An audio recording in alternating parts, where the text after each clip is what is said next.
All right, let's dive right into this explainer. We are looking at a truly mind-bending source text today, one that details absolutely nothing less than the origin, the mechanics, and the ultimate destiny of the universe. We're unpacking a deeply profound Eastern cosmology that maps out existence from literally before time began all the way to where everything is inevitably heading. It's a massive, awe-inspiring framework. I mean, when you step back and just kind of take in the sheer scale of what this philosophy attempts to answer, it's honestly breathtaking. So we're going to break it all down step by step, really slowing down to grasp the mechanics of reality according to this fascinating text. Here is the map for our journey today. First, the supreme concept, Daisun. Second, origin of everything, Tail. Third, the universal law, Taeguk. Fourth, the final puzzle, humanity. And finally, the eternal cycle. Starting right at the top with Part 1, the supreme concept, Daisun. Now you might be wondering, what exactly is Daisun? Well, it goes way beyond your basic physical laws. While a lot of philosophies just stop at the simple mechanics of how the universe works, Daisun introduces the idea of a supreme divine ruler, Guqian Sangje, who actively governs and oversees all of existence. Think of it like a beautifully complex mechanical clock. Some philosophies, they only focus on the gears and the springs ticking away in the dark. Daisun, however, includes the clockmaker. It includes the active, conscious maintenance and meticulous management of that system to ensure it runs exactly as it should.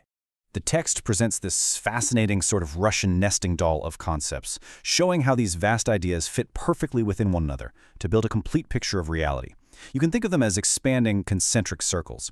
At the very core, you've got the raw, functional mechanics of the universe. But as you slowly zoom out, layer by layer, you eventually reach Daisun. And Daisun encompasses absolutely everything, wrapping around the entire physical universe and the divine governance of those mechanics in one supreme circle.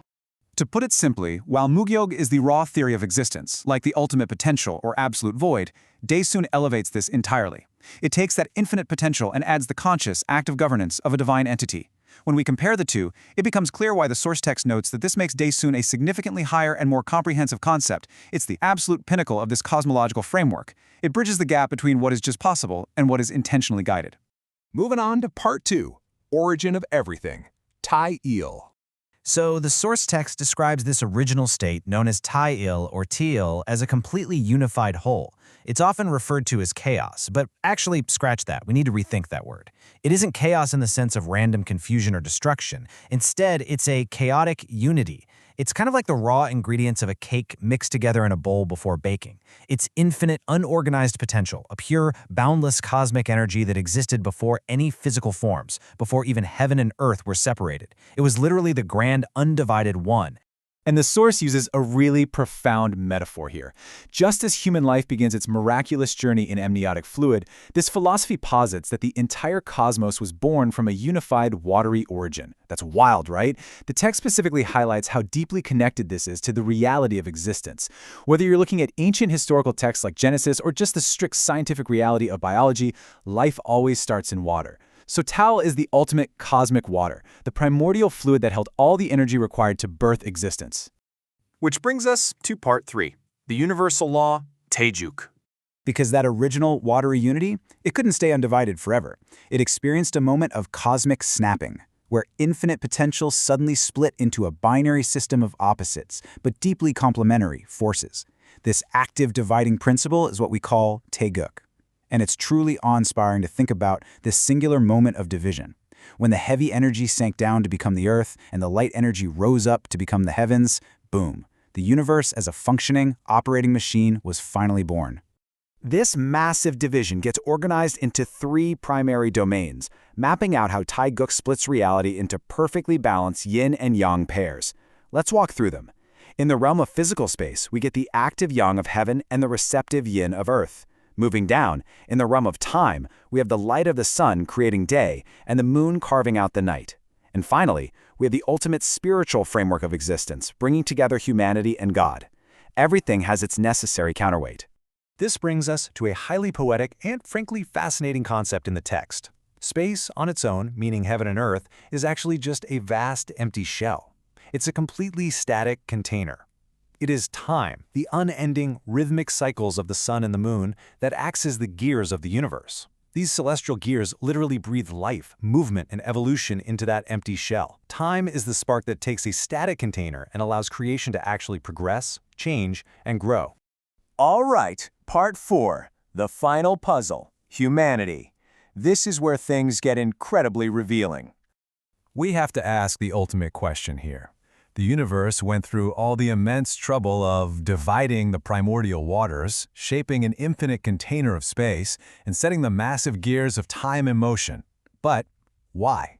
What was the purpose of all this cosmic engineering? What role do we, as human beings, actually play in this grand, intricate design? The source argues something incredible here, and we need to walk through this logic carefully. We've already established that space is an empty shell without time. But the text takes it a massive step further. Time itself is completely meaningless if there are no human beings to perceive it, measure it, and feel its weight. Without observers, time is just a blind ticking. The entire physical universe is literally waiting on humanity to achieve enlightenment. We aren't just living in the universe, we are meant to act as the ultimate bridge between the physical world and the divine spiritual realm. We bring meaning to the cosmic flow. The ultimate takeaway here is that human beings are not just random, accidental observers floating on a rock in space. We are the intentional, necessary ingredient for the universe to reach its perfect, completed state. The cosmos pours its vast energy entirely into humanity. It is waiting for us to reach spiritual maturity so the cosmic puzzle can finally be finished. Everything the universe does, it does to push us toward realization. And that brings us to our final part, the eternal cycle. The life cycle of the universe maps out an incredible reality. Existence isn't a simple straight line. It's a massive, beautifully unfolding loop. We started at step 1 with Taegil, that unified cosmic water. Then we moved into step 2, Taeguk, where everything divided into yin and yang, space and time, and where humans evolved. And eventually, we must arrive at step 3, the final phase, which the text calls Guihap Taeyil. Just as all human life eventually passes away and returns to the Earth, the vast, divided universe itself will one day reunite. It will return to that cosmic amniotic fluid, that state of perfect unity and infinite potential from which it sprang. This profound concept of returning to the origin is known as Guihap Taeyil. You can think of it as the ultimate cosmic exhale. After billions of years of tension and division, the universe finally relaxes and returns home. This perfectly captures the core Eastern philosophical idea of cyclical eternity. It completely rejects a strictly linear view of time, the idea that we start at point A and end permanently at point B. Instead, it matches the natural rhythms we see around us every single day, the rising and setting sun, the endless turning of the seasons. The universe breathes out, creating life, division, and complexity, and eventually it breathes back in, returning perfectly to the origin, only to begin the cycle anew. As we reflect on this profound cosmology today, it leaves us with a deeply personal challenge. If the entire universe went through the trouble of dividing space and time just to pour its immense energy into humanity, actively depending on us to complete the cycle, what are you doing with your piece of that cosmic energy today?